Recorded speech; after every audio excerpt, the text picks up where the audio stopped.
Welcome to episode 15 of the Views from 314 Feet podcast. My name is Randy Wilkins, and as always, I'm joined by Yankees beat reporter from The Athletic, Clarke Schmidt. Chris, how are you? I'm doing well. Probably not as well as the Yankees are playing right now. Just came back from the West Coast a couple days ago. I wasn't in San Francisco, but just being on the Pacific Pacific time definitely put some work in on your body just with like the jet lag and stuff. So still trying to recover a little bit. Yeah, that flight back is no joke. Yes. I had to do that a bunch of times for like 2 straight years, and I don't know. After a while, I felt like somebody was like punching me for 6 hours when I got home. So yeah, that flight is not great, but I like going to the West Coast. I like visiting the West Coast, and then I like coming back home. Like I don't think I would live there, but I like visiting the West Coast. I think I could live there. I mean, it's beautiful out there, and the weather is just amazing. Yeah, like in San Diego, it was like 75 every day. It just doesn't like get hot or cold really. So it's almost like 75 basically every single day for the entire year, which is nice. Yeah, I love New York too much. I can't see me living somewhere else, but I do like going out there. I like LA a lot. Depending on who you're around, I think will determine your full experience in Los Angeles, at least. San Diego is a little different. San Francisco is definitely different. But if you're in LA, a lot of it definitely depends on what kind of like crowd you're rolling with. That Yes. heavily influences the experience in that specific city. So yeah, I'm not really a fan of LA. I've never really gotten into it. I've been there several times now. Just not a city for me. yeah. I definitely like San Diego. Just LA, like the traffic is terrible. There's no public transportation really to get around. It's not. I don't find it very walkable, even though it's a major city. It's not like New York. I've never really liked LA that much. I like LA. One thing I do like is the Yankees being the best team in Major League Baseball on June 3rd.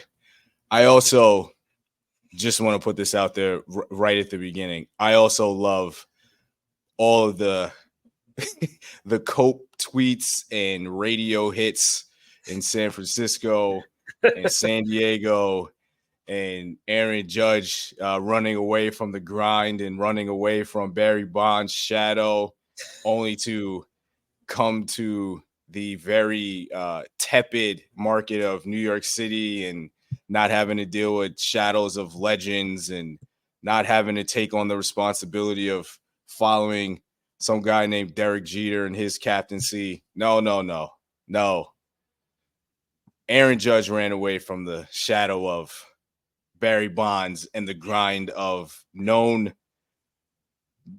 pressure city San Francisco. So that I'm happy that Aaron Judge decided to be a punk and be soft, as everybody likes to say now, and spend the rest of his career in New York, because New York clearly ain't shit. And Juan Soto, I also read today that Juan Soto clearly didn't put in any effort when he played in San Diego, despite playing 162 games and having a WAR at 6. Did not put any effort into his game, his career, until he became a Yankee. So those are things that I learned as the Yankees just destroyed the West Coast on their longest road trip of the season, going 7-2. So I enjoyed all that. I enjoyed that more, frankly, than the Yankees just like busting everybody's ass for a week and a half. So your thoughts on the Yankees and their West Coast trip? Yeah, I mean, just incredible. It's definitely. I definitely saw a lot of those comments, especially from Giants fans. I didn't see the Padres one you're talking about, but Giants fans just losing their minds over Judge, and Judge talking to the media about how he grew up and was watching the games. He name dropped their broadcasters. I mean, I don't know what Giants fans really wanted. out of Judge, it's, the Yankees matched the Giants offer. And once they did that, that was it. I mean, once he got the 9th year that he wanted, once he got I remember I was there in, where were we? Yeah, San Diego for winter meetings that year. And the story goes, the Giants offered 9 years. The Yankees were at 8 years. He gets on the phone with Steinbrenner and says, I really want the 9th year, and it's done. So, I mean, he might have been a Giant if the Yankees and Steinbrenner didn't want to budge off of 8 years. But I mean, it's not like he used them. I know he was certainly interested in joining the Giants. It wasn't like, use my hometown team to milk every dollar out of the Yankees. Like, he was certainly interested in going to the Giants. But, obviously that didn't happen. And now he's, in the middle of another MVP season with the Yankees. But as for the trip, going 7-2 on the West Coast, how many times have we watched this team over the past couple of years, like, crumble on the West Coast or leave the West Coast without a 500 record even? To go 7-2, and honestly, they probably should have gone 8-1. They lose that Angels game where Rizzo, they changed it to a hit, which is absolutely absurd. That should not have been a hit. But if he gets that ball in the 8th inning, they get out of that inning, and you turn it over, and you still have the lead. So it's incredible that we're talking about a team that probably should have gone 8-1 on the West Coast, but they have to settle for 7-2, and it's really just been the story of the season so far this year. Just the pitching doing their job. We were discussing it in Anaheim when Carlos broke the streak of Yankees starting pitchers going at least 5 innings and giving up 2 or fewer runs, but he goes 6 innings, gives up 3 runs. And I see some fans on Twitter freaking out about, it's ridiculous that he gave up 3 runs. It's like, what are we talking about here? I mean, you go 6 innings and give up 3 runs, you're probably winning most of the time in these scenarios. I think the streak ended at 16 games, which is just ridiculous. Yeah, it's ridiculous. Absolutely ridiculous. To have, so you're going through the rotation multiple times where your pitchers are going at least 5 innings and giving up 2 or fewer runs. And then you combine that with the hitting, the offense just being insane. Like, the Yankees have the best offense in the sport. So if you combine the best offense in the sport with the streak of 16 games where the starting rotation gives up 2 or fewer runs, you're going to win a lot of games, and that's what the Yankees are doing right now. But I think the moment that really stands out, obviously, is Sunday's game where Soto hits the go-ahead home run. And it's not like crazy to, think that, that happened. I think what was crazy about it is just the fact that you kind of expect it now with Soto and Judge and even Volpe. Like, you kind of expect them to do something. And that's really a feeling that watching this team over the past several years, that just doesn't happen. It hasn't happened a lot. Like, when Soto gets in the box, you're like, oh, damn, like, all right, like, he might do something, even though Doval is throwing 102-mile-an-hour cutters. It's like, I don't think Doval has the advantage there with Soto. I think Soto's one of those players where, the hitter has the advantage over the pitcher, even though the pitcher's throwing the ball, the pitcher knows what he's throwing. Like, the hitter obviously has to guess, but Soto's just one of those players where it doesn't matter who's on the mound or what that person throws. Like, you just feel like he has the advantage. And that's what we've seen for the past 2 months with this team and Soto in particular. It's like, whenever he's up in big spots, you just automatically assume that he's going to come through. He did it in Anaheim with the 3-run triple to extend that lead in that game. he's a remarkable player. And then just what Judge is doing is, I don't even know how to describe Judge at this point. Yeah. I really don't. I don't know what to say about him. Just what he did in May, and obviously the first couple of days in June. I don't know. I mean, he's on another planet. I often think about it in filmmaking terms because that's the most relatable thing for me to do. And there are just stretches when you look at, let's say, directors where they have a moment in time in their filmography where you can tell that they're in a zone and so in tune with their creativity and their ability to execute their craft. Like it's all in alignment. So you can look at a Scorsese, and there's a long period of time where every film, not only is it creative and engaging and entertaining, but the level of craftsmanship is elite. And I don't know if you can ever master filmmaking, but you're coming as close to mastering your craft and seeing it unfold as much as you possibly can without fully stating this person has mastered what they do. And you can see it with Spike Lee. You can see it with Paul Thomas Anderson. I mean, there's like, I don't want to exclude women, but these are the first like people that come to my mind. And I think we're at that point with Aaron Judge now that his natural ability, his natural talent, obviously his physical presence is all combining with IQ and just craftsmanship in the box. He's close to mastering Major League Baseball. Now, will he ever get to that point where you can say that definitively? Maybe, but it's all coming together. And, you know, I know a lot of people talk about primes. I guess he's still in his prime. You know, I guess it's all relative to age and all those things. But regardless of the terminology, it's all come together for him. He's figured it out. Like he's broken the code and can do it on a consistent basis and impacts the game on both sides of the field. Like he's playing center field. You know what I mean? He's not playing right. He's not moving to first like some people oddly want him to do all of a sudden. He's playing center field, and he's like hitting offensive marks that are on a historical level. You know, like he's broke the code. And to do that consistently, like he's having a lot of people's best week over a month plus now. You know, people dream of having 1 week or a 5-game stretch where they're just unbelievably hot and in this zone, and then they kind of come back to earth a little bit or they cool down a little bit. He's maintained that level for over a month. And you're right. I don't know how to describe it. I don't know what the words are at this point. It's remarkable. And the best thing, bringing it back to Sunday, they don't totally rely on him.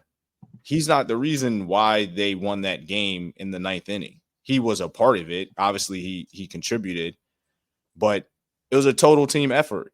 And to me, the game on Sunday really starts with Michael Tonkin keeping the Yankees in the game for 2 innings and saving the bullpen a little bit and putting up zeros and getting some outs. And I know a lot of people don't like Tonkin. We've mentioned him before. Like, I think we mentioned him last week. But he starts it. You know, he kind of like he comes in after Santana. The Giants don't score for 2 innings. And then you get to the 9th, and it starts with Glaber. You know, the beleaguered Glaber Torres has a good at bat. Trevino, his hustle, obviously, that was brought up a lot yesterday, that had like a major impact on how that inning unfolded. Volpe, Soto, obviously, Judge, Stanton with a big hit as well, and off of a 98-mile-per-hour pitch. I want to add that since that's like the one knock on him. I mean, he crushed that pitch. But when we talk about Judge in the past, it's Judge or bust in many situations. And you have to go through so many at-bats and hope that you can have as many good at-bats as possible to get to Judge so that he can do his thing. But yesterday proved they don't have to do that anymore. I mean, they just have control. Oh, Tim is going crazy. Tim's mad at somebody. There we go, Tim. Tim's excited. So with Judge and the team now, it's not a situation where it's Judge and then everybody else. And for me, I mean, there's so many examples of where the Yankees are so much better and different than the last couple of years. But I think that that's one of the important things, that they have a circular lineup and a ton of contributors now. And they don't really need the brilliance of Judge game in and game out to win baseball games. They have the brilliance of Soto, Volpe's shown up. Verdugo's been huge for them. The list goes on and on. LeMahieu has come back, and I think while he hasn't like torn the cover off the ball, I think he's made contributions, certainly defensively. So it just feels like everybody's contributing in some form or fashion. And the thing that I was really impressed with yesterday in that ninth inning, it felt like they all had comfortable at bats against a really tough pitcher. Like, I don't think any of them went into the box feeling overwhelmed or intimidated by Doval's stuff. Like, it wasn't just Soto hitting that home run. Glaber had a good at bat. Stanton, I mentioned. Judge saw him well. It just felt like for a pitcher of that caliber with that stuff, it felt like they had really good at bats, and they're just like confident. They're just, you can just tell that they feel good about themselves right now, and it's showing up in every way possible. Yeah, it's quite remarkable, honestly. That ninth inning was, it just felt different than in years past. Because I'll echo what you said. Because I go back to 2022 and the playoffs, and really the entire season. Truthfully, that season just felt like, especially in the second half, if Judge went 0 for 4, the Yankees are losing the game. That's just how it was, basically. Judge hit 62 home runs, and he really carried that offense. It wasn't that great of an offense. Like, we're talking about Judge, Matt Carpenter going on a Jeremy Lin run. I still don't understand that one. Like, I'm going to look back on that in 10 years and be like, what the hell? Like, how did Matt Carpenter put up that season for the Yankees? Because if you look at his numbers from like 4 years ago and like every season following that, it's like, wait, what? This guy had like a 190 WRC plus. I think it might have been higher, honestly. Like, he was just insane. He was hitting like Judge. He was hitting like lefty Judge for a while. I don't get that one at all, because he came back to earth very quickly after that. Yep. But this season, like you said, even if Judge doesn't have a day where he does something crazy, which is rare at this point, you still have Soto. Like, that's the biggest difference. Like, people want to say, it's, the pessimistic fans are like, well, they started this well in 2022. Look what happened. They didn't have Juan Soto on that team in the offense. So that's a huge difference right there. The pitching staff, I think, is deeper this year than it was in 22. So, like, there are definitely differences when it comes to, this start in 24 compared to 22. They also didn't have Anthony Volpe. And yeah, I mean, the way he's playing, he should be included in that. Yeah, I mean, he's top 10 in WAR. And he's top 10 in WAR. He's not top 10 in WRC plus. I think he's top 10 in WAR. Right. He's top 10 in WAR. So it's Judge, Soto, 1, 2, and then Volpe's 8th. Yeah. I think after yesterday, he's 8th. So, that's a huge difference. Like 100%. They're 1, 2, 3. I would say right now is the best in the game, and they're also doing it defensively. We always put like defense to the side, but they can play defense. I mean, Verdugo's completely revamped left field. Volpe at short, LeMahieu at third. Judge is solid in center. Soto's been better than anyone could have imagined in right field. I mean, it's just the catchers are good. They can't throw anybody out, but that's okay. Yeah, I mean, this is nothing like 2022. And I'll keep saying the 2022 team gets a lot of like flack, and I'm not really sure why, other than they lost to the Astros, and there's like trauma there, I guess to say.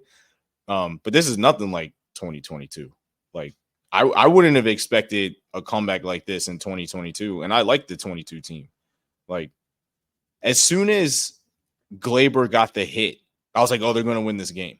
I don't know how they're going to do it, but they're going to win this game because they were only down 2. And now you know that Volpe's going to come up. I mean, I'm sorry, Soto's going to come up most likely. So, they just do everything right and they compete and they just everything's clicking. And I think sometimes when you're watching a team, you're like, oh man, this is too good to be true. But it's really not. It's just guys are just like having really good years at the same time. And they're way deeper than they've been in years. You know what I mean? So like Glaber batted 8th yesterday. He's not having the best of years. There's probably a reason why he's specifically batting 8th, but he's still batting 8th and started the rally in the 9th. There aren't a lot of 8 hitters in the league that have the talent of Glaber Torres. So, even I've seen people start to recognize what Cashman did with this roster. And I think we're at the point now where we can start to recognize and say, like, he's done a fantastic job. And it goes beyond Soto. Even getting Soto is because of things that they've done to have enough attractive pieces to get him.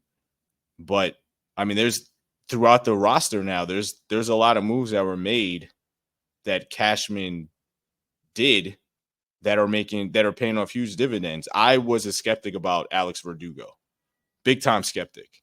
I thought he was an average player in Boston. Then there was like all the stuff that was happening with him and Cora towards the end of the year. I know Michael Kay had mentioned that the Red Sox allegedly celebrated when they got rid of him. And he's been remarkable here. I mean, he's made a huge difference. He's been, I don't know if perfect is the right word, but he's been a stellar addition to this team. And I mean, it goes up and down the lineup. It's just, I mean, they've built a really good roster that's cashing in right now. Yeah. I mean, I pulled up some stats when you were talking. I got to put my glasses on because these stats look crazy to me. Let me put these on. For those listening, I'm actually putting on my glasses. The Yankees, number 2 and 3 hitters. So obviously that's Soto and Judge. They have a combined 195 WRC plus. So we're talking like Babe Ruth levels. We're talking Lou Gehrig level, Barry Bonds. Like that's the kind of production that they've got out of Soto and Judge. 195. The second closest is 163. Obviously, the Dodgers with Ohtani and Freeman. Mookie leads off for them. Their slugging is 635 as a duo, which is unbelievable. OPS is over 1. Their batting average for those fans 70 years old and older listening, they're 308. So, I mean, even that is impressive. I mean, just like that level of production from those two guys, that can carry a team. Because you're talking, you have basically Babe Ruth and Lou Gehrig in your lineup with that level of production. Right. It's crazy. Which is crazy. It's crazy. And as someone that remembers fondly, or fondly is a terrible word for what I'm about to say, but remembers vividly the old Red Sox teams with Manny and Ortiz, this matches and quite frankly surpasses that in terms of production. Like Aaron Judge is better than both of those hitters. And I would say Soto is probably better than Manny and Ortiz as well. So you're talking about two guys that you have to navigate through 3, 4, 5 times a game. And they're playing better than vintage Manny and Ortiz, who absolutely destroyed the Yankees and haunted the Yankees for years. And now you have your own version of that. And they're doing it every game, pretty much. I mean, it's remarkable. I mean, this is like really fun. It's exciting. We don't know how this is going to end up. Hopefully they stay healthy. But to actually watch this day in and day out is this is the most fun I've had watching this team in a very long time. And I've enjoyed a lot of the teams during the Aaron Judge era, like 2017, 2019, most of 22. But this, like, I feel like 17 because of like how new and fresh it was and exciting and kind of out of the blue it was.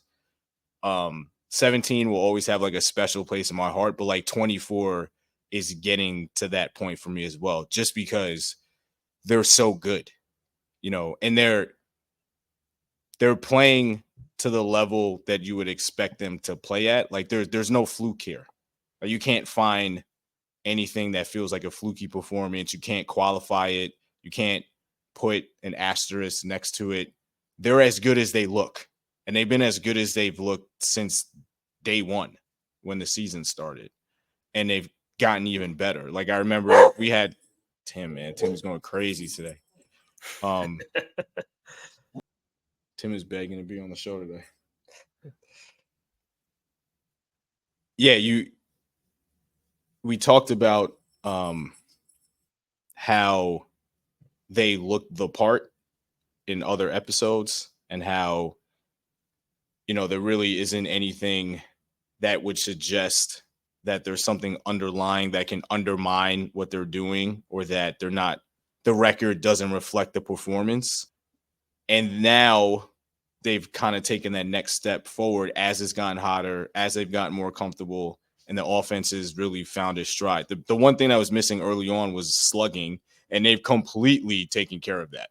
I mean, like we said, once they started slugging, the offense was really going to take off. And as soon as that happened, they're the best team in baseball. I mean, there's no doubt. The record proves it, but also just the quality of play. There's nobody playing better than them. And I know Philly's really good. There's no disrespect to Philly and some of the other teams. The Orioles, I'm not trying to like dismiss what they're doing, but nobody's playing the brand of baseball the Yankees are playing right now. That can change, but at the moment, they're clearly the best team in Major League Baseball. I agree with you 100%. The Yankees have the best offense. The Phillies have the best pitching.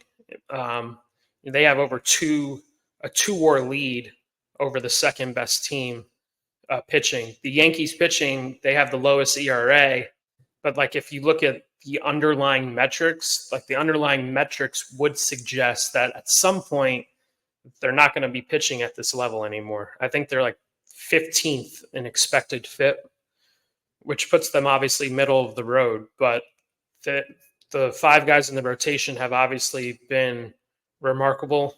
Clarke Schmidt, who we'll talk about in a little while, even him, before he goes down, he's one of the best pitchers the Yankees had this year. But if we're just looking at the underlying metrics, I would suspect at some point the pitching isn't going to be doing what they have been doing.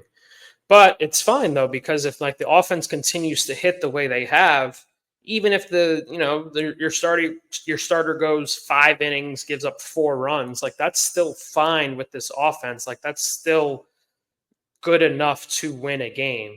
Whereas in years past, that wasn't the case. I actually made a joke with my friend, Fred Katz, who covers the Knicks for The Athletic. He's a huge Yankees fan. I was telling him after yesterday's game, I was like, I probably should start, gathering material for the World Series book that I'm going to write. I mean, that's just like it's a joke, obviously, because we're still in early June, but I mean, they got that feel right now. They certainly have that look. They have that, like those moments. Like yesterday was a moment. Yep. When you watch the DVD of the Yankees' 28th championship, and like that moment is on there for sure. Absolutely. I think yesterday was the first time when I said to myself, this is like 2009. And I got that feeling in 2009 in the second half after the trade deadline.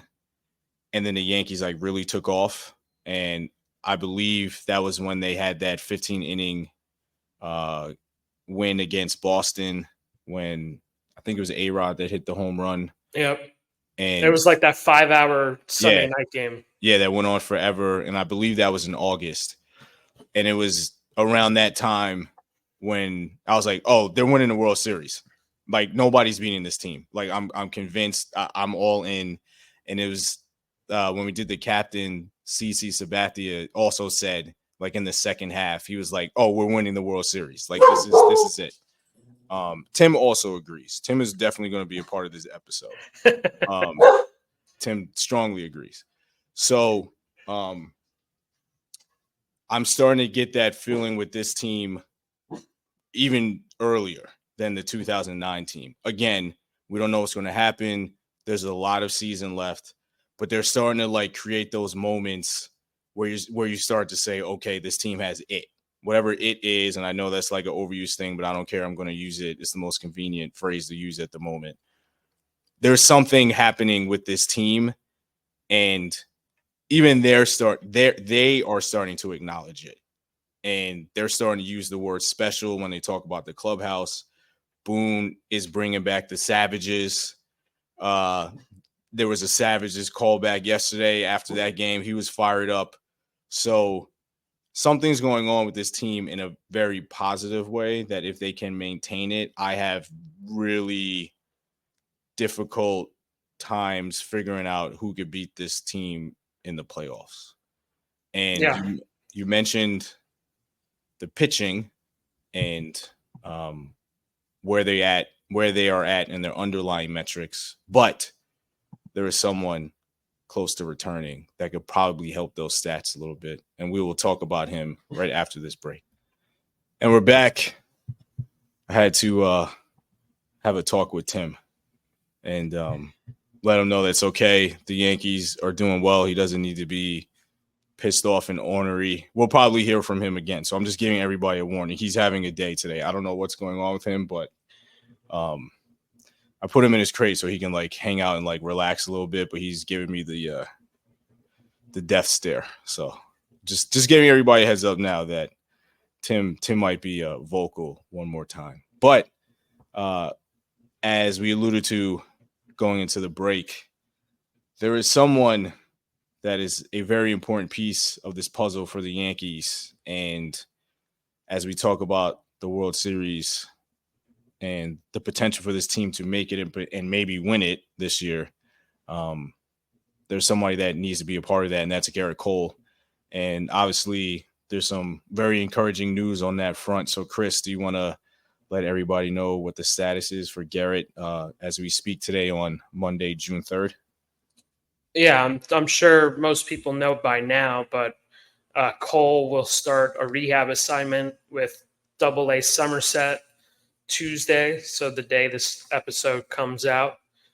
Do not know how many rehab starts he will need. Boone said the other day that it's probably going to be a couple. A couple's 2. I would be surprised if it's just 2 starts, considering, one, he didn't have a full spring training. He's still being built up. So I would say I would be surprised if it's 2. 3 probably seems likelier.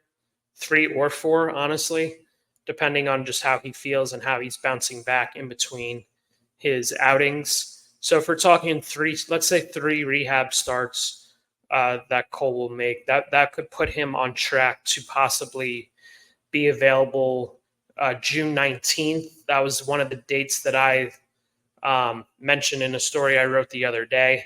June 19th is at home against Baltimore, which would obviously be a very important series for the Yankees, considering the Orioles are not going away anytime soon. They're going to be a thorn in the Yankee side basically all season if they continue playing the way they have.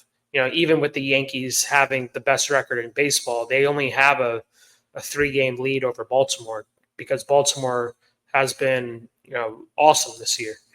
So that could be a series that, could make sense to bring Cole back, even if he's not built completely up. Built up means, he's going to be able to throw 100+ pitches. Let's say, at the time they bring him back for, if this is the case, 85 pitches, 80 pitches, like I would still probably take Cole over Cody Poteet. And Cody Poteet, like, shout out to him. Like, he pitched well this weekend. So that's no shade to him. But you obviously would rather have Garrett Cole pitching against the Orioles. If it's not that game, June 25th, my birthday, actually, they are in Citi Field that night against the Mets. Honestly, with the way the Mets are playing, that could be an easy game for Cole to make his season debut. That offense is awful. But yeah, so like there are a couple of dates that obviously make sense for the Yankees to bring him back. Ultimately, they'll have to make a final decision if they go the distance with him on July 4th. Pitchers have 30 days on the injured list once they start their rehab assignment to, come back to the major league roster. So July 4th at the latest would be the day that the Yankees have to decide. But if everything goes well, you expect him back before then. And those dates that I mentioned, June 19th at home and June 25th against the Mets at Citi Field. So I think part of the calculus here is also how effective Cole will be in these rehab starts. One, because he's obviously very much a perfectionist. And I think that part of his comfort in coming back is probably where he feels personally about how effective he's been in those rehab starts and how that can translate to a major league start. I don't think Cole will put himself in a position where if he feels like he still needs to work on some things, that he's just going to jump the gun and want to be placed on the major league roster if his stuff and execution isn't where he wants it to be. And I would assume that the Yankees are in lockstep with that. It would be great to have him back for obvious reasons, but you want him to be Garrett Cole out of the gate or as close to it as possible, and not compromise quality just for the sake of bringing him back sooner. And part of the reason I mentioned that is, and I want to give credit to John Brophy, who's down in Florida, who actually watched Garrett Cole pitch to some of the young guys in the system before they started his rehab assignment. And John said earlier today that on Twitter, given he, meaning Cole, had 3 ups last time out and threw 43 pitches, I think he would go 4 innings, 60 pitches on Tuesday. The kids were making decent contact, though, and Cole gave up something like 7 hits, including a couple of barrels. So this is against, like, obviously lower minor league affiliate kids, and he wasn't exactly where he would like to be. So I think we have to take that into account as well, that it's not just the endurance with Cole, but it's also how effective his pitches are, especially if there's a chance that he can come in against the Orioles. I mean, if you're going to make that decision, then he has to be ready to go right away. You don't want to lose a game just to accommodate Garrett Cole being on a major league roster.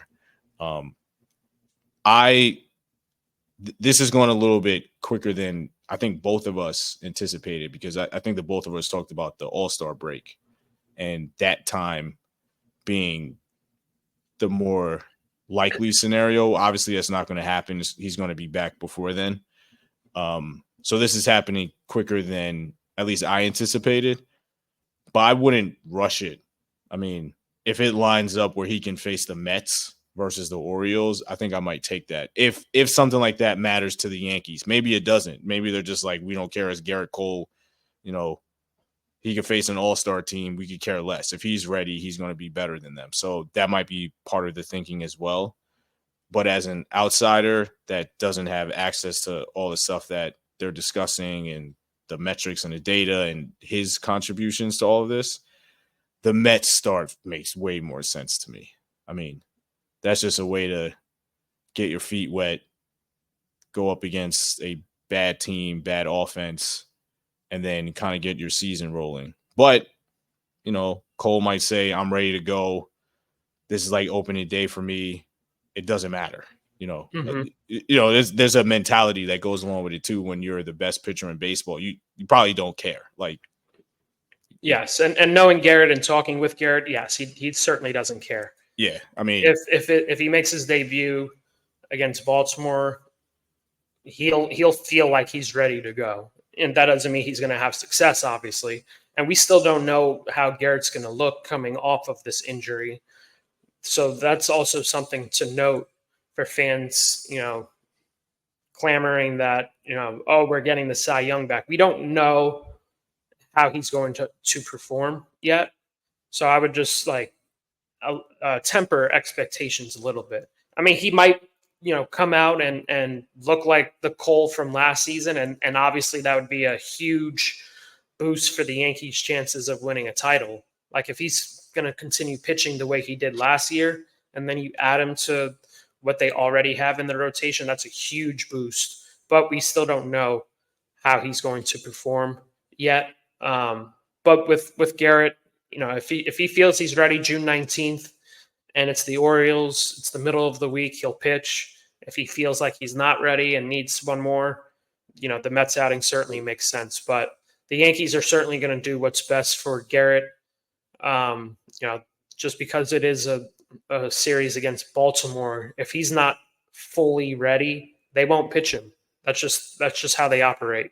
So that's also something to note. Whenever Garrett does come back, the Yankees will feel like they can trust that he is ready to go. And that doesn't mean it's 100 pitches, even if, it's 80 pitches and he's coming back early. The Yankees will feel like, Garrett's in a good spot and he can help us win a game that day. There's something I just want to mention because we talked about the Mets real quick, this is pretty crazy. The Yankees have as many road wins as the Mets have total wins.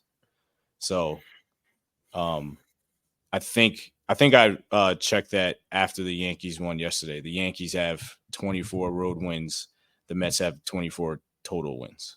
And I just wanted to throw that out there for people that are into those types of things, especially those that it would go after me, even though I didn't say anything bad about the Mets. I just wanted to point that out.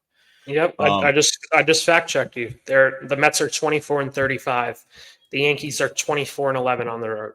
Yeah, they also have the most road wins in Major League Baseball. That would be the Yankees. So, just wanted to throw that out there. Just want to throw some stats for those people out there that like that kind of thing. So, that's Cole, and that's obviously a positive. But as oftentimes these things go, there's also a negative on the pitching side, and that is the injury to Clarke Schmidt, who has a lat strain. And I don't know if they put a grade on it, but it's not good. And I am concerned about this injury. I think whenever a pitcher gets a lat strain, there is cause for concern.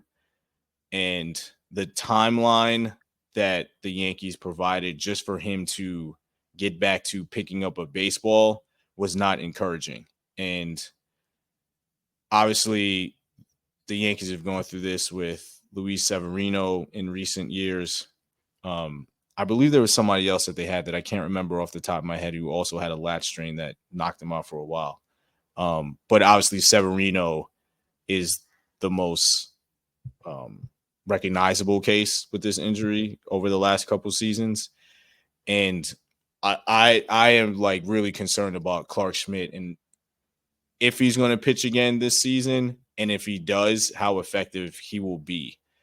Those injuries are like really tricky for pitchers, and they have to be real careful, and you don't really know how they're going to respond once they get back into a game. And it also feels like not just with Severino, but with other pitchers around the game that get that injury, there's always a setback. Like they get to a certain point and then they hit a wall and then they kind of fall back. So I know people think that he might be back like in July. We're not seeing him till August, in my opinion, in best case scenario.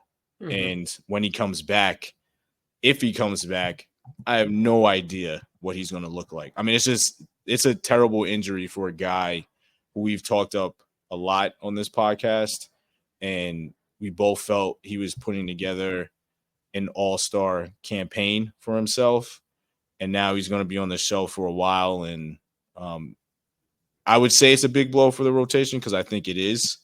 But obviously they have enough depth and quality to cover for it. And Cole is back soon. But I feel bad for Clarke and for the team because he was pitching really well. Yeah, it's unfortunate. Clarke had his coming out party basically this season with how he was pitching. He was one of the most effective starters across baseball. So it's certainly he used the word when we talked with him in Anaheim. He used the word devastating. You feel bad for a guy who's like he worked this far to get his spot in the rotation last year. He was fine last year, but like really this year, he took that next step and emerged as one of the better starters across baseball. So it's unfortunate for him. And with what they said, they used 4 to 6 weeks of no throw. So this injury is going to take a really, really long time. On the lower end, that's obviously a month. And we're talking July at some point, maybe he can start resuming throwing. But then at that point, he's going to have to be built back up again. So he would have to be starting from the ground floor, essentially. So that means mid-August probably is the best case scenario.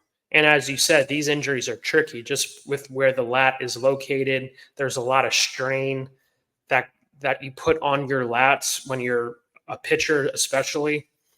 So it wouldn't be a surprise at all if, his rehab has a couple of start and stops with just the complexity of where this injury is located on your body.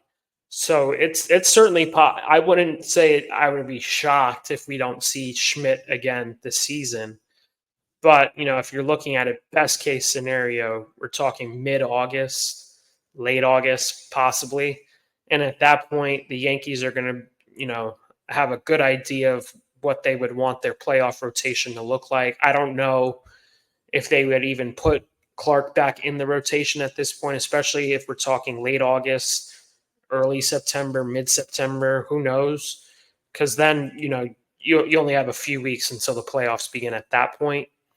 Maybe they would decide that, it would be better to use Clarke in a shorter role where he's a multi-inning guy, which is what he did in 22 in the playoffs. But again, that's so far down the road. We're just speculating. But it wouldn't be a surprise if he rejoined the Yankees, let's say it's September, that they just decide, all right, we're not going to have him be in a starter role. Instead, we'll see how he looks in this multi-inning role for the time being, because at that point, the Yankees would have an idea, or they could, possibly with the way they're playing, have a spot already locked in to the playoffs.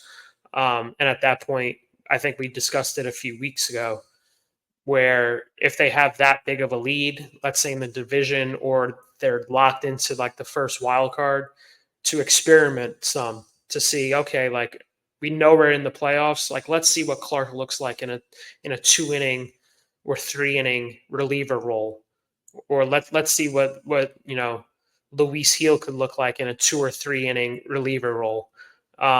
Because at that point, like the regular season won't matter. Again, that's if the Yankees have a playoff spot locked in, or if the division's already won and there's no way the Orioles are coming back. So they'll have time to figure all this stuff out. But in the short term, it's certainly sad that Schmidt, with the way he's pitching this year, goes down.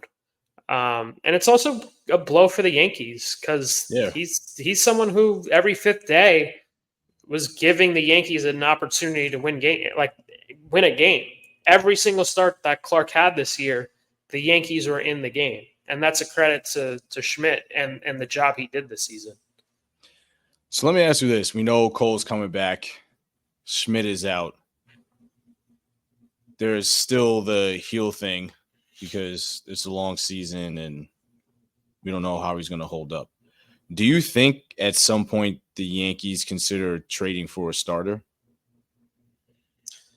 I'm not saying like a top of the rotation arm. I'm just saying like a serviceable starter.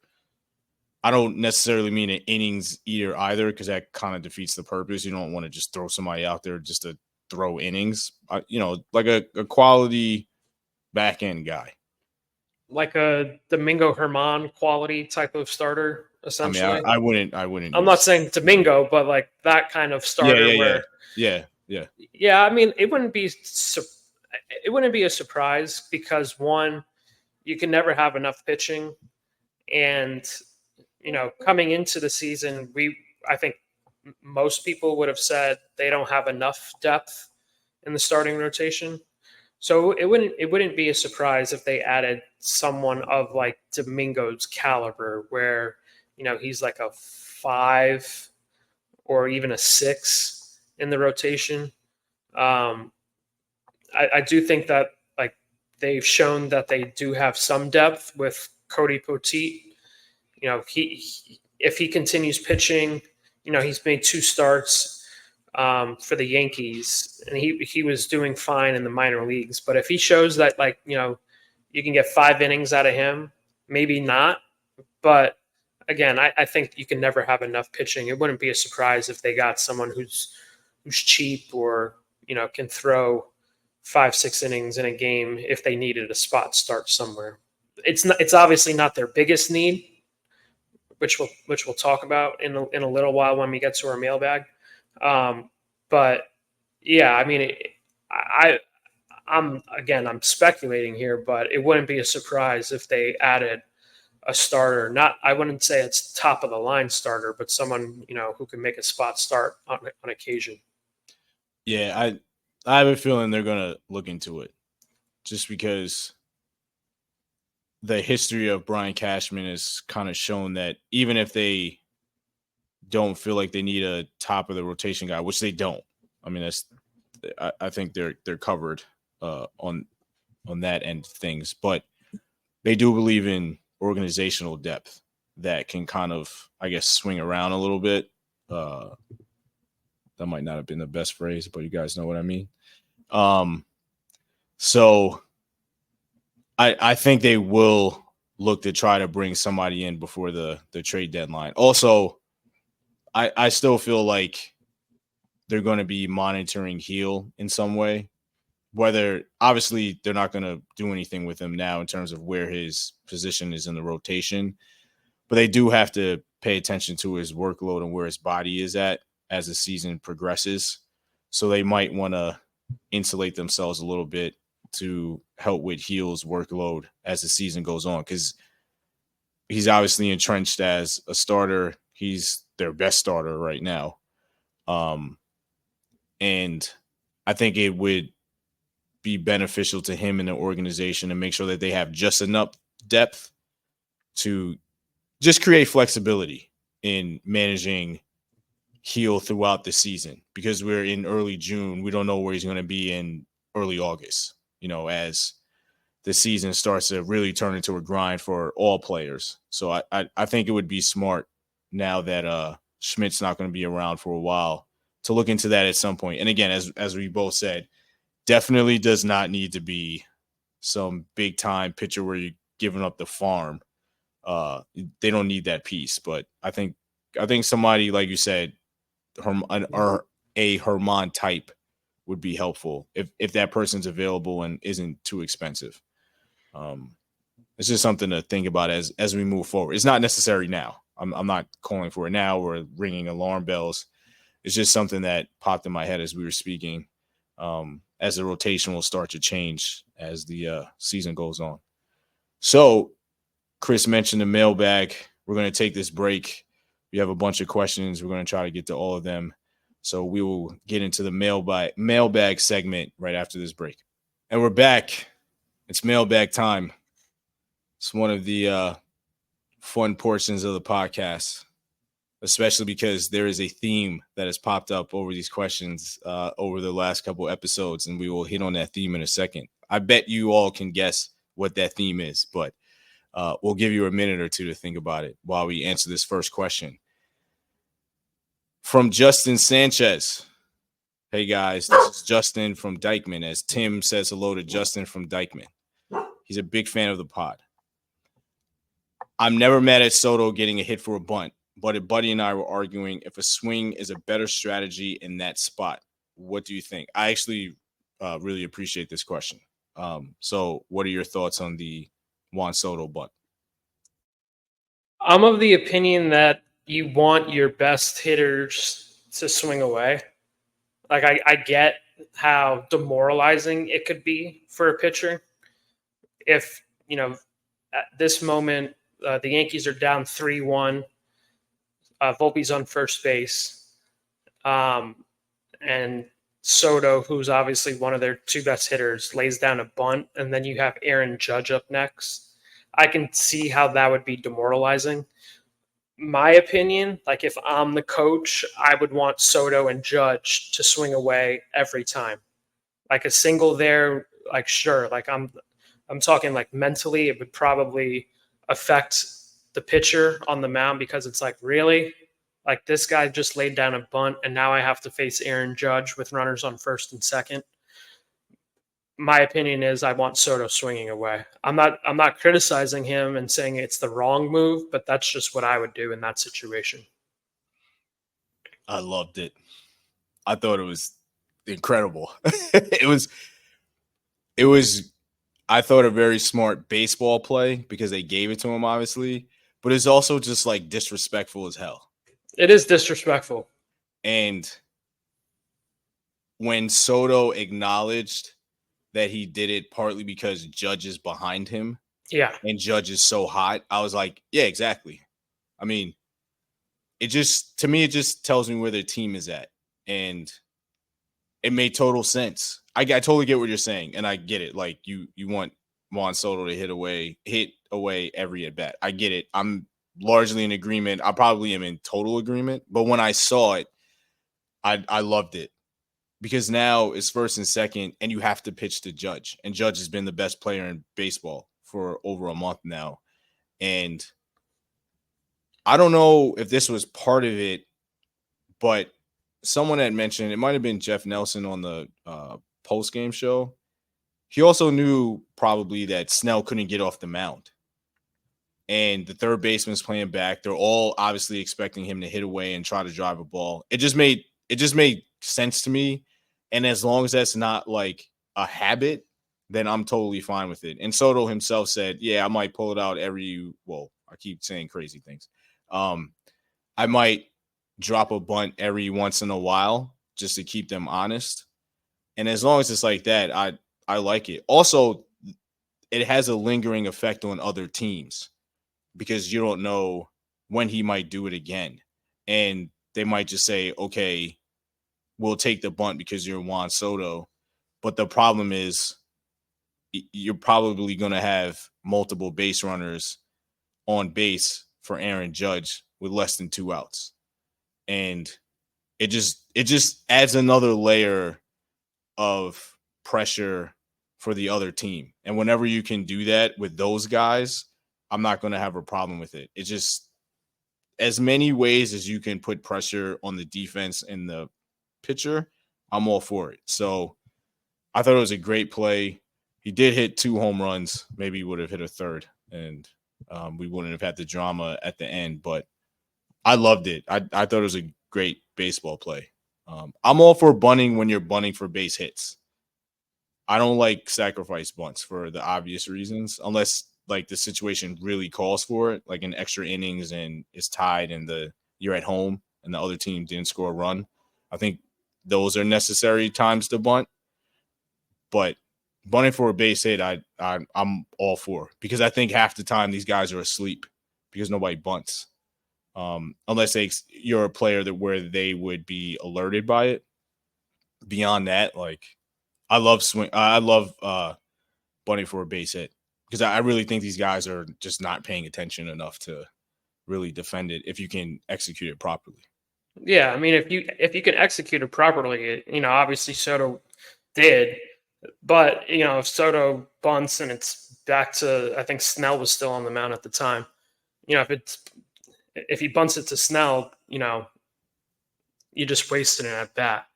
Obviously, in hindsight, it works out, and you have Judge coming up. But my opinion, I want Soto swinging away every time he possibly can. Yes, Judge is right behind him. Yes, the pitcher would be demoralized with Soto reaching on a bunt, and now it's first and second with Judge. I think Snell actually struck out Judge in that next at bat, but whatever, it doesn't matter. I can see both sides. I'm just gonna stay with the opinion that I want Soto swinging every single time. Tim agrees. Yeah, I mean, I'm not. Yeah, I mean, I don't feel strongly about it one way or the other. I don't either. Yeah, I'm just happy that he did it and it worked out and the logic was there. Yeah, I totally get the logic. Yeah, if Volpe's on second, he's not doing that. No. So he's trying to drive the run in. So right. I think just given the situation, it was fine. Like, I wasn't like, what the hell are you doing? Like, you're Juan Soto. I thought it was fine. Thank you for the question. Okay. Ryan Garcia. Follow Ryan on Twitter. When the Yankees have a good team, especially in recent years, Brian Cashman has shown a lot of aggression at the deadline. Which positions do you think they need to prioritize upgrading, and which players interest you the most?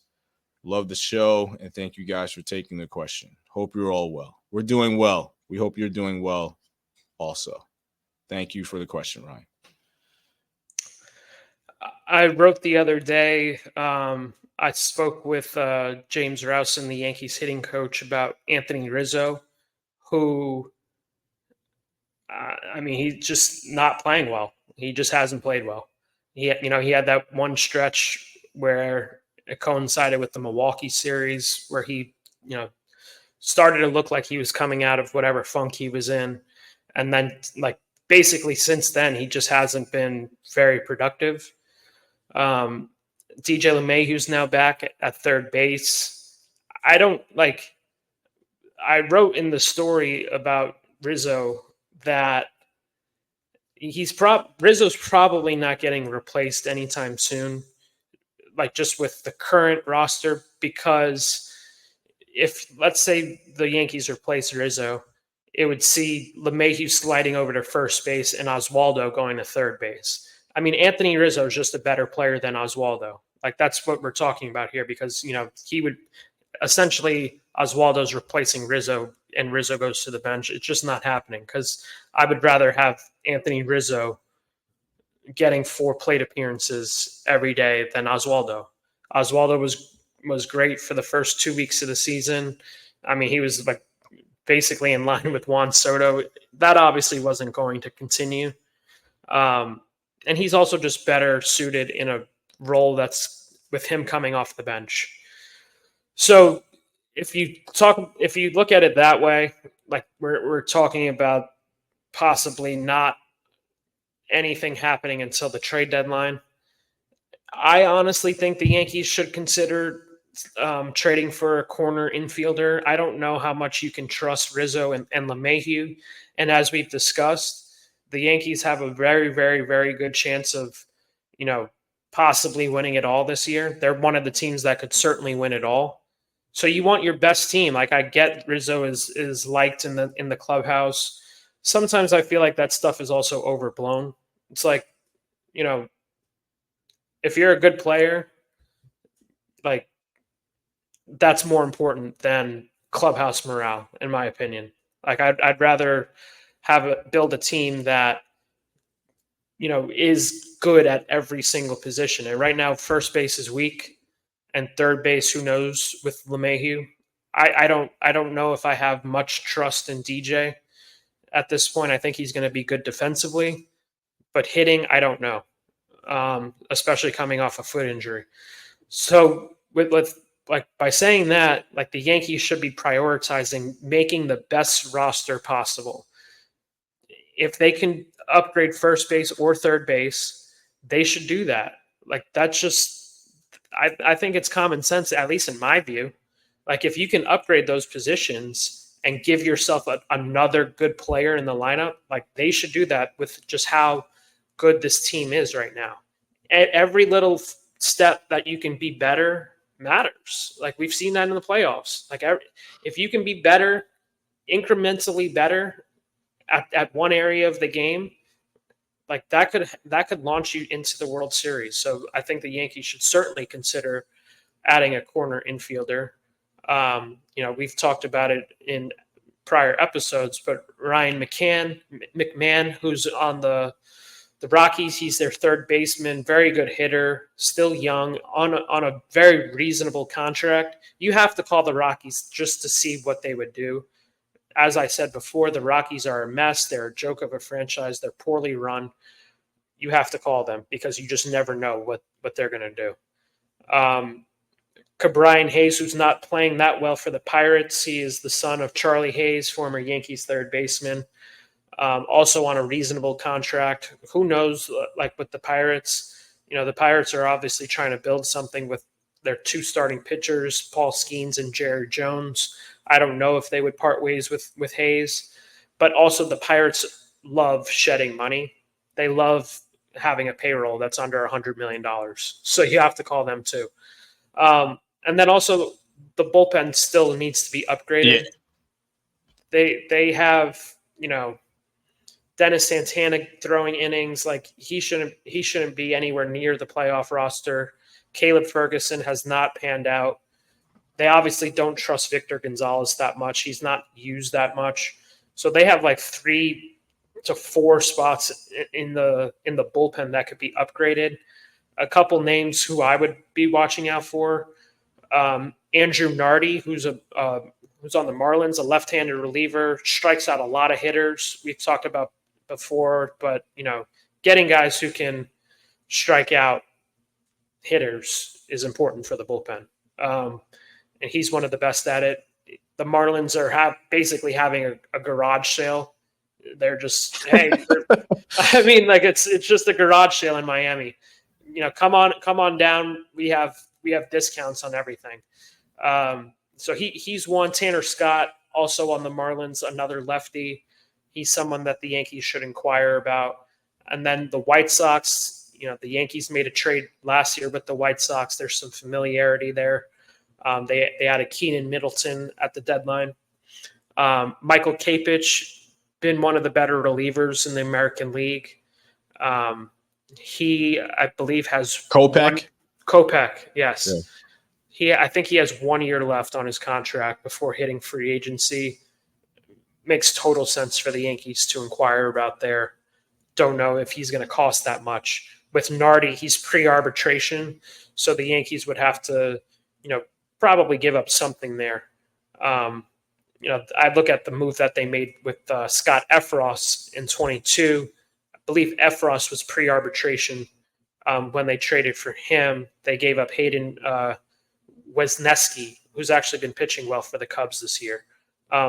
So those are a couple names who I'd be watching out for. It's still, we're still over a month away from the trade deadline, so more names will emerge. It's still very early. Most of the time, teams aren't even considering trading anyone at this point.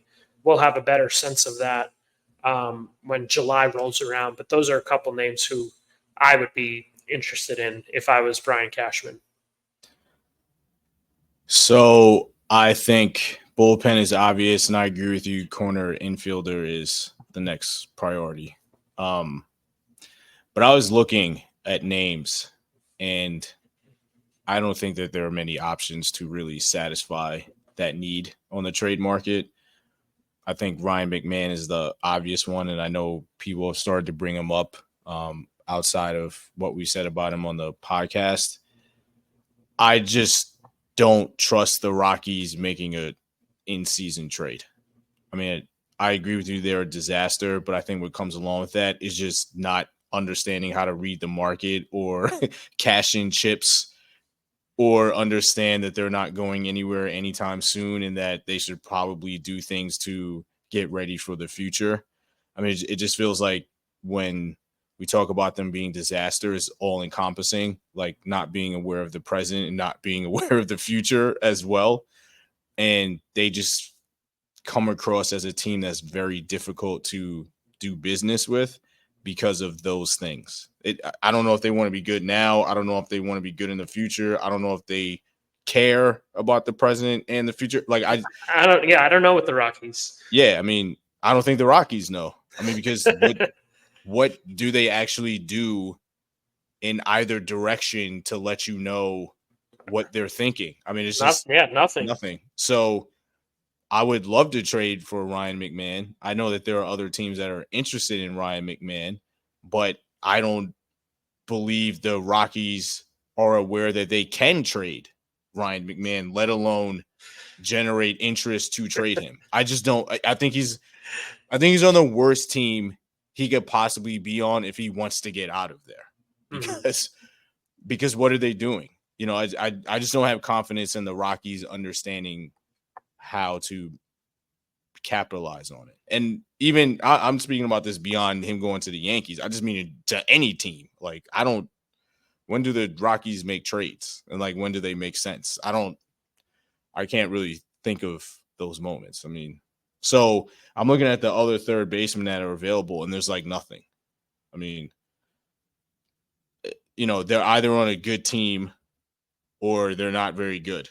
So I don't know how they address this. I mean, is Gio Urshela going to be like that significant of an upgrade? I know he's a fan favorite, and I like Gio, but is he worth bringing him over? I don't know. I'm not sure. Then I looked at first baseman, but I don't think they're just going to outright acquire a first baseman. So I don't know how they address that. Maybe the Yankees don't even view corner infield as an issue and they believe in Rizzo and he'll turn it around. But I think they kind of need to get somebody in here. I just don't know who that is right now. I'm looking at these names and I don't know who they are. Like Heimer Candelario's not having a good season. Cabrian Hayes is not hitting. Abraham Toro, it's not an option. Arenado, absolutely not. Like, I don't. I mean, there's one name who I would certainly throw out, who would be very interesting, especially if he turns it around.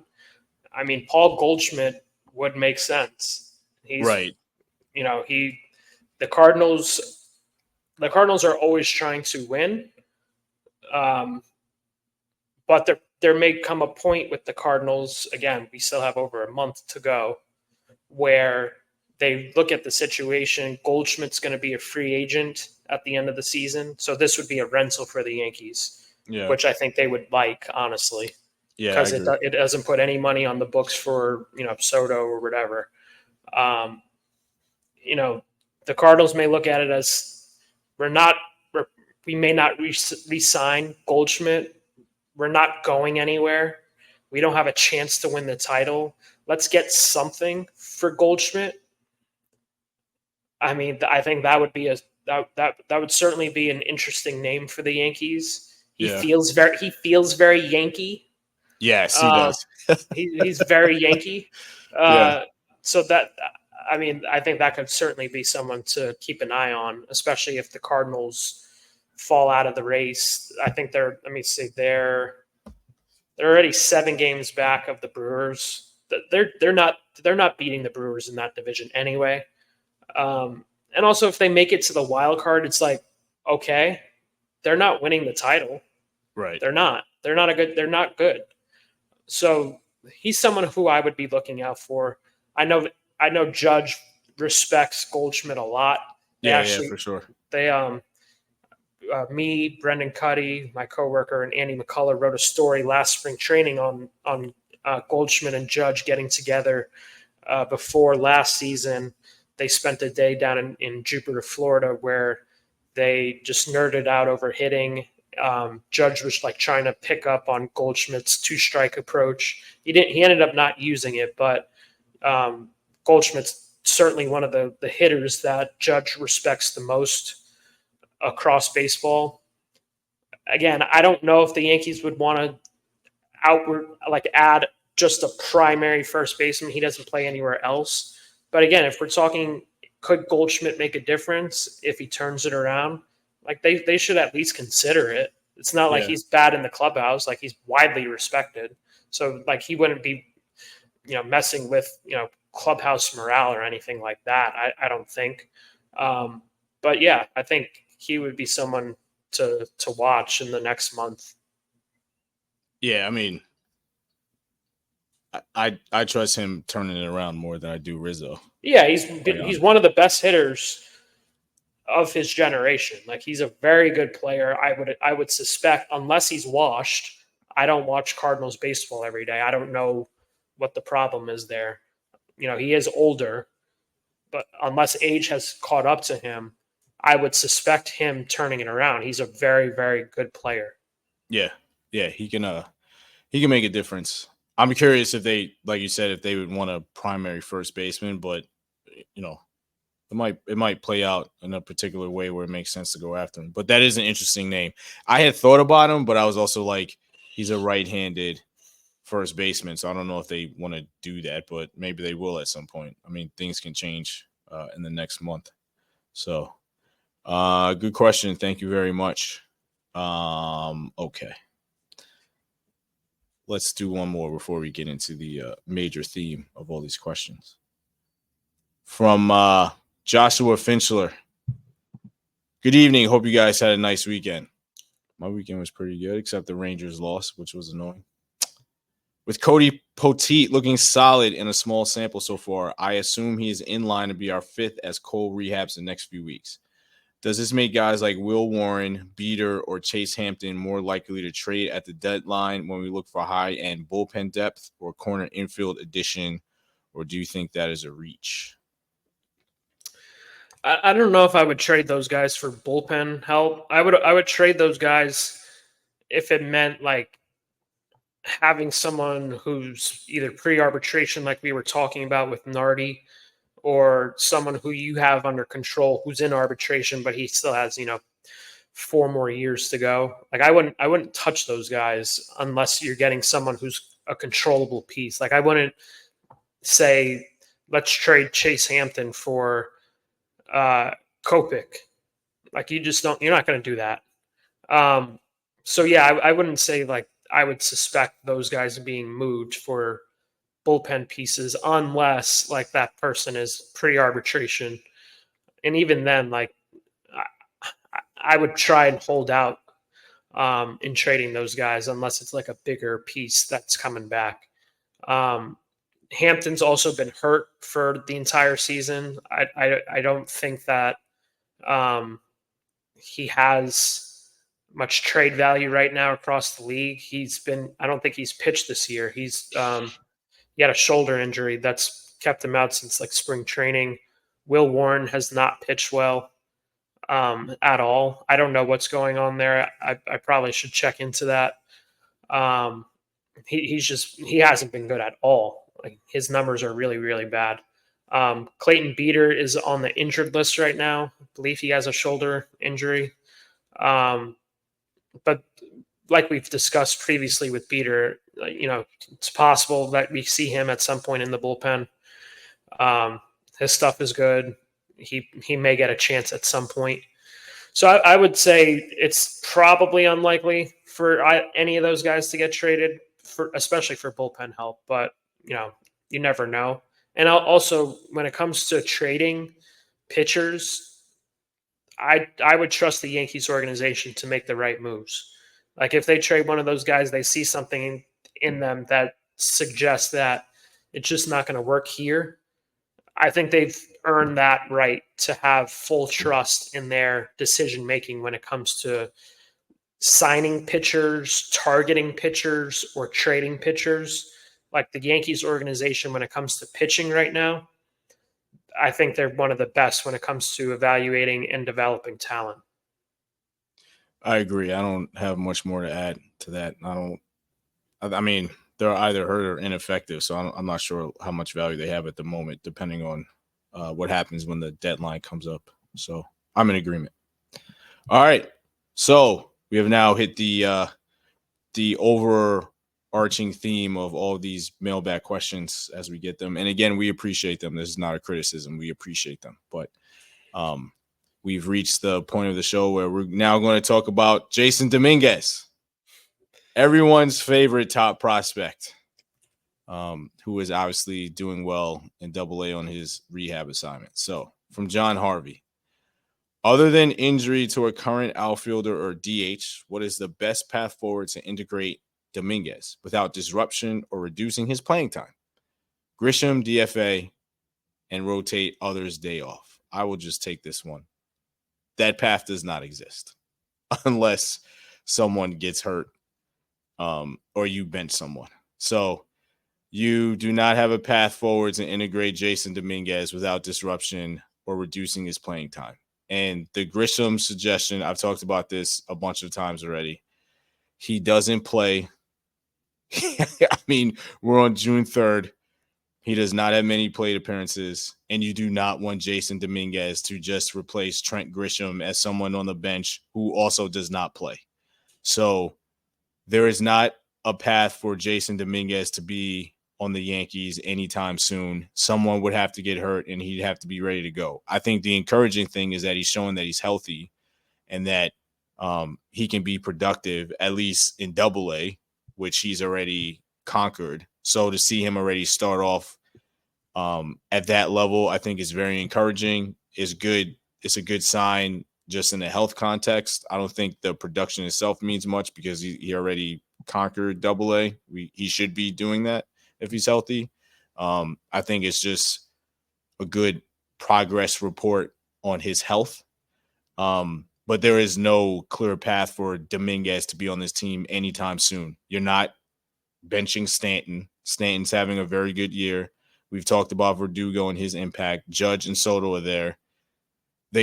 I'm going to say this because, and I know it'll bother somebody, they don't need Jason Dominguez right now. Jason Dominguez does not have a role on this team, and they don't need Jason Dominguez. They're 42-19. We just spent 20 minutes talking about how they're the best team in Major League Baseball. I know people want to see him, and they're excited to see him. I'm excited to see him. It's totally worth that excitement, and it's great to see homegrown guys who made an immediate impact show up and hopefully extend that impact and have great careers in the pinstripes. I get all of that. I'm in agreement. But right now, they do not need Jason Dominguez, and Jason Dominguez should be playing every day. It's not going to happen on a major league level unless somebody gets hurt. I mean, that's just the reality of it, and that is fine. He's young, and the team is playing well, and they're playing great, and to have that problem and to have that depth ready to go in case something does happen is a luxury that we should embrace and not rush to just force his way onto the roster when he's not needed. I mean, they don't need Jason Dominguez right now, which is, I think, a good thing, not a bad thing. I totally agree. The one thing I'll add with Dominguez is the Yankees can, have him come up in September when rosters expand. By then, most of the minor league seasons is over. I believe it's over by then. So he can have the experience of, one, being on the bench when the team is gearing up for the playoffs. And then two, Dominguez could still make the postseason roster. He's on the 40-man roster for the postseason and be a bench option for the Yankees. And he can easily replace Trent Grisham at that point because, the minor league season's over. There's no at-bats to be had. And he also gets the experience in October, even though he may not be, if everybody's healthy, he's not going to be an everyday option, but he at least gets the experience of seeing postseason baseball up close on the bench. And two, there would probably be some role for him in the postseason, whether it's pinch running, defensive substitution, whatever it might be. He would still have a little spot or a little role on the team. And that's, I think, would be very valuable. As of now, when we're talking on June 3rd, having him be on the bench and not play, I think would stunt his development. You want him to continue developing. He's still young. There's still development to be had. He hasn't conquered he's conquered every level, but like there's still little things that he can get better with, and he can do that by playing every day. Trent Grisham's had 39 at bats this year. 39 at bats. He's 2 for 39, which is unbelievable, by the way. I want the Yankees to keep Grisham on the roster just to see if they'll have someone finish a season hitting under 100. I think that would be pretty remarkable. But again, I echo what you say with Dominguez. There's no role for him to play every day, and that's what you want him to do. It's totally fine to continue getting at bats on the AAA level or AA if they think competition's better there. It doesn't matter. He should be playing every single day. He can't play every day on the major league roster. There's nowhere for him. As you said, as long as Stanton continues slugging, he's not getting replaced. We've talked about Verdugo. He is playing well, both offensively and defensively, and he's not replacing Judge or Soto. Like, there's just nowhere for him to play right now. And you don't need a cycle in off days for guys just so you can get Jason Dominguez playing time 3 days a week. There's no need for it. They're not cycling guys. They play the same lineup every day. They're not interested in that. Their guys are healthy, they're playing well, and they're playing. So there's no role. There's no spot for him. I really like the idea of potentially putting him on a playoff roster and having him be a part of that. But right now, in the middle of the regular season, there's no space for him. And I always laugh when I see these tweets after a Stanton at bat where he might strike out or he grounds out or something, and everybody's calling for Dominguez. And then 2 at bats later, Stanton's lacing some ball at like 200 miles per hour in the gap, or like he's hitting a home run. And it's like Stanton's playing well. Like, the thing for me right now is simply embrace what's going on here. Things are going well. Things did not go well last year. This is totally different from last year. Things are good. We don't need to replace everybody, especially the ones who are playing really well. They have the best record in baseball, and it's been earned. No flukes here. Everybody's playing well. There are a bunch of people that you can argue can be a part of the all-star team. Like, things are going well. So we don't need to force things if it's not there. And we don't need to call for someone's head or benching or DFA, especially right now, just to put in somebody else. And then what if Dominguez doesn't do well? Like, there's a chance that he does not perform well, because if you put Dominguez in, he's going to have to play better than the person he's replacing, which is high expectations and high demand, because pretty much everybody in that lineup outside of Rizzo and Glaber, who's been a little bit better lately, people have been playing and contributing at a pretty consistently high level for their position and their talent. So he has to match and then exceed that for it to make sense. And I mean, like, why put him in that position? I don't even understand where that's beneficial for the player or the team. So, he's there. He's depth. He'll be available if they need it. The season is a marathon, as we all know. We just saw Clarke Schmidt get hurt. We had the conversation about, will there be a 6th man? Will this? Will that? And I think the conversation was valid for the time because everyone was healthy. But things happen. You can't anticipate an injury or say this person's going to get hurt, but it could happen. And then we can revisit the conversation with more sincerity in how he can be used, and then you plug and play there. But right now, Dominguez is not going to be on the roster. And again, that is fine. There are good reasons why. It's not a punishment. It doesn't reflect poorly on him. It doesn't reflect poorly on the organization. It's a good thing that a very good young player can't crack the roster. That means the major league team is doing well. It's good. It's okay. It's fine.